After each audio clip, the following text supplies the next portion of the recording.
दोस्तों नमस्ते, कैसे हैं आप सभी लोग। मुझे उम्मीद है कि आप सभी लोग अच्छे होंगे। तो देखिए स्टूडेंट, आज हम लोग क्या देखने वाले हैं। तो आज हम देखेंगे प्रैक्टिस एट 7.4 का बेसिक कॉन्सेप्ट। ठीक है, जब ये हो जाएगा पढ़ करके फिर उसके बाद हम लोग नेक्स्ट वीडियो से क्या करेंगे, प्रैक्टिस एट 7.4 के क्वेश्चंस को सॉल्व करेंगे। तो चलिए फिर शुरू करते हैं।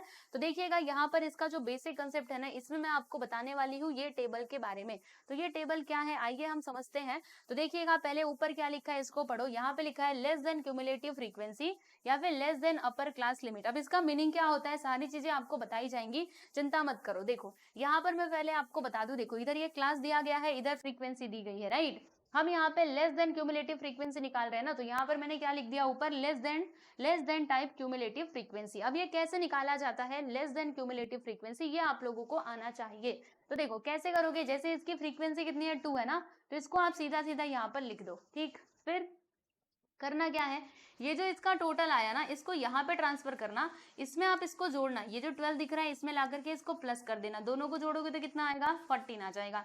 फिर ये जो टोटल आया इसको यहाँ पे लिखो, इसमें ये 14 को यहाँ पे लिखना, फिर इसमें आप ये 20 को प्लस कर दोगे, दोनों को जोड़ोगे तो 34 आएगा। फिर ये 34 को इधर बुलाओ और इसमें क्या करोगे, ये 16 को प्लस करोगे, तो इन दोनों को जोड़ोगे तो कितना आएगा 25। यानी कि टोटल फ्रीक्वेंसी हमें कितना मिलता है प्यारे बच्चों, 25 नहीं 50। ठीक है, दोनों को जोड़ोगे तो 50 आएगा ना, 50 मिलता है। और देखो टोटल फ्रीक्वेंसी 50 ही था। अब इसका मीनिंग क्या है, ये लेस देन क्यूमुलेटिव फ्रीक्वेंसी तो मैंने देख लिया, लेकिन इसका मतलब क्या है, तो आइए मैं आपको बताती हूँ।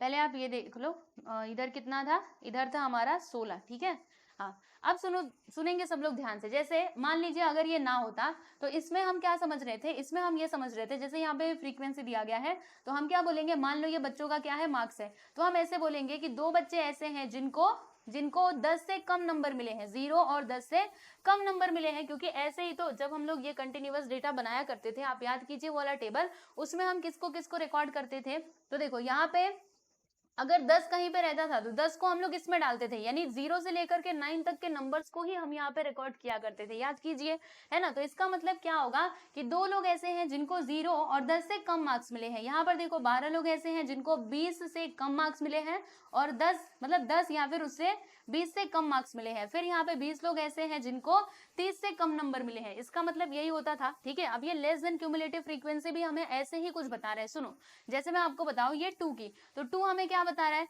ये हमें ये बता रहा है कि 2 लोग ऐसे हैं जिनको 0 या फिर 10 से कम नंबर मिले हैं। ठीक है, इसके बीच में आने वाले लोग कितने हैं, 2।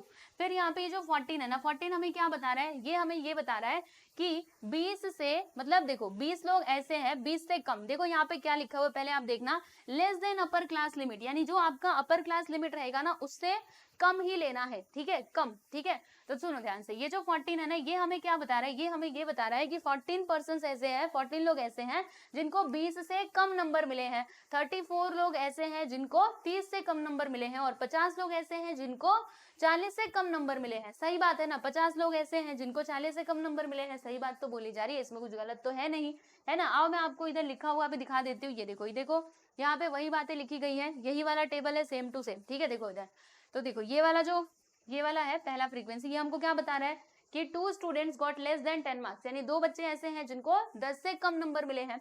फिर यहाँ पे क्या था, हमारा क्यूमुलेटिव फ्रीक्वेंसी 14 था ना, देखो 14, राइट। तो 14 स्टूडेंट्स ऐसे हैं जिनको 20 से कम मार्क्स मिले हैं, और 34 स्टूडेंट्स ऐसे हैं जिनको लेस देन 30 मार्क्स मिले हैं, और 50 स्टूडेंट्स ऐसे हैं जिनको लेस देन 40 मार्क्स मिले हैं। ठीक है, तो ये होता है प्यारे बच्चों इसका मीनिंग। तो याद कर लीजिए, लेस देन क्यूमुलेटिव फ्रीक्वेंसी आपको ऐसे ही बनाना है, अगर आपके क्वेश्चन में बोला गया टेबल बनाने के लिए। तो क्या करोगे, देखो बहुत सिंपल है, आपको फ्रीक्वेंसी डिस्ट्रीब्यूशन टेबल बनाने आता है ना, बहुत अच्छे से आता है। तो सुनो, आपको एक डेटा देगा, ठीक है, और बोलेगा कि यहाँ पर आप फ्रीक्वेंसी डिस्ट्रीब्यूशन टेबल बनाइए और फिर लेस देन क्यूमुलेटिव फ्रीक्वेंसी निकालिए। तो लेस देन क्यूमुलेटिव फ्रीक्वेंसी आप ऐसे करके निकाल लेना। ओके, कोई आपसे ये नहीं पूछेगा कि इसका मतलब क्या होता है, ये तो मैं आपको समझाने के लिए बता रही हूँ, आपसे बस एग्जाम में यही सवाल पूछा जाएगा, ऐसे ही आपको करना रहेगा। ठीक है, क्लियर। अभी मैं क्वेश्चन करवाऊंगी प्रैक्टिस एट 7.4 के ना, तो और भी अच्छे से क्लियर हो जाएगा, डोंट वरी। चलो, लेस देन क्यूमुलेटिव फ्रीक्वेंसी आपने समझ लिया। अब यहाँ पे हम बात करेंगे मोर देन वाले की। ठीक है, देखो क्यूमुलेटिव फ्रीक्वेंसी मोर देन और equal to the lower class limit. Okay, मतलब लोअर क्लास लिमिट के इक्वल या फिर उससे ज्यादा। तो अब ये कैसे बनाया जाता है, पहले आप ये टेबल समझिएगा। ये क्या है, मोर देन क्यूमुलेटिव फ्रीक्वेंसी, याद रखो। ठीक है, ये सारे आपके क्लासेस हैं। आपको करना क्या है, सबसे पहले इसका टोटल कर लेना है। इसका टोटल कितना आएगा, 50 आएगा, ये फ्रीक्वेंसी का। तो ये जो टोटल है ना, इसे आप यहाँ पे ऊपर ला करके लिख दोगे एकदम स्टार्टिंग में। फिर क्या करना है, सुनो, ये जो 50 है, 50 को यहाँ पे लिखना, और इधर क्या था, ऐसे क्रॉस में इसको इधर लेकर के आओ, माइनस करो। 50 माइनस 2 करोगे तो 48 आएगा। फिर इधर 48 आया ना, इसको इधर लाओ और 12 को इधर क्रॉस में ले जाओ, तो 48 माइनस 12 करोगे 36 आएगा। 36 को इधर लिखो, फिर ये 20 को इधर ले जाओ, 36 माइनस 20 करोगे तो क्या आएगा प्यारे बच्चों, 16 आएगा। याद रखना, जो यहाँ पर आता है ना, वो लास्ट में इधर आना ही चाहिए। अगर नहीं आ रहा है मतलब आपने कुछ जरूर मिस्टेक की है, बराबर। तो हो गया ना हमारा मैचिंग। अब सुनो ध्यान से, चलो ये तो हो गया मोर देन फ्रीक्वेंसी डिस्ट्रीब्यूशन, मतलब frequency more then cumulative frequency, ऐसे ही करके बनाया जाता है। ओके, याद रखिएगा। क्या करना है, सबसे पहले इसका टोटल कर देना है, टोटल को ऊपर लिख दो, फिर ऐसे क्रॉस कर करके एक एक माइनस करते जाओ, ठीक है।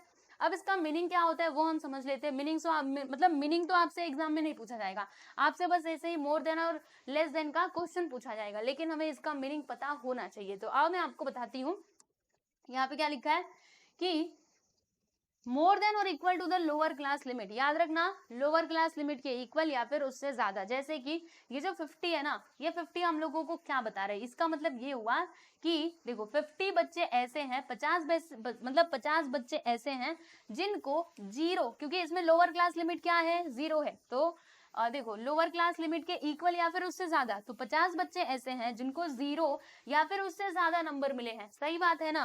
देखो ये जीरो के आगे वाले सब इधर ही आएंगे, बराबर, जीरो के आगे वाले सारे के सारे इसके अंदर आ जाएंगे ना। तो वही बता रहा है 50 बच्चे ऐसे हैं जिनको जीरो या फिर उससे ज्यादा मार्क्स मिले हैं। फिर ये हमें क्या बता रहा है, ये वाला देखना, ये 48 हमको क्या बता रहा है, यहाँ पे ये बात बताई जा रही है कि 48 स्टूडेंट्स ऐसे हैं जिनको 10 या फिर उससे ज्यादा नंबर मिले हैं, राइट।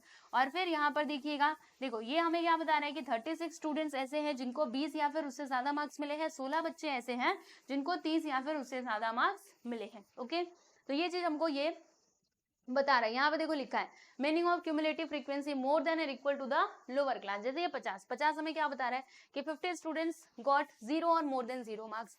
ये देखो 48 स्टूडेंट्स गॉट 10 और more than 10 marks, 36 students got 20 और मोर देन 20 मार्क्स, और 16 बच्चे ऐसे हैं जिनको 30 और 30 से ज्यादा मार्क्स मिले हैं। ओके, समझ में आ गया आप सभी लोगों को। तो सुनो, अभी मैं आपको वापस से एक बार रिवाइज करवा देती हूँ। इसमें बस हमें यही कॉन्सेप्ट सीखना था, बस यही। हाँ देखो, लेस देन में क्या होता है, आपको सीधा सीधा प्लस कर करके लिखते जाना है, ठीक है। और मोर देन में क्या होता है कि पहले आप इसका टोटल कर लो और फिर टोटल को ऊपर लिखना, फिर क्रॉस में एक एक करके माइनस करते जाना। तो इस प्रकार से आपको ये टेबल बनाने पड़ेंगे जब आपके प्रैक्टिस सेट में क्वेश्चन आएगा तब, ठीक है। स्टूडेंट समझ गए ना अच्छे से।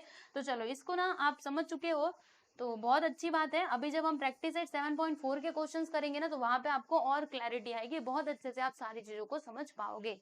ओके, तो बस मुझे आज के लेक्चर में इतना ही बताना था। अभी नेक्स्ट वीडियो आप देख लीजिएगा प्रैक्टिस एट 7.4 के लिए। ओके, चलो आज के लिए इतना ही, मिलते हैं अगले क्लास में। Bye bye everyone.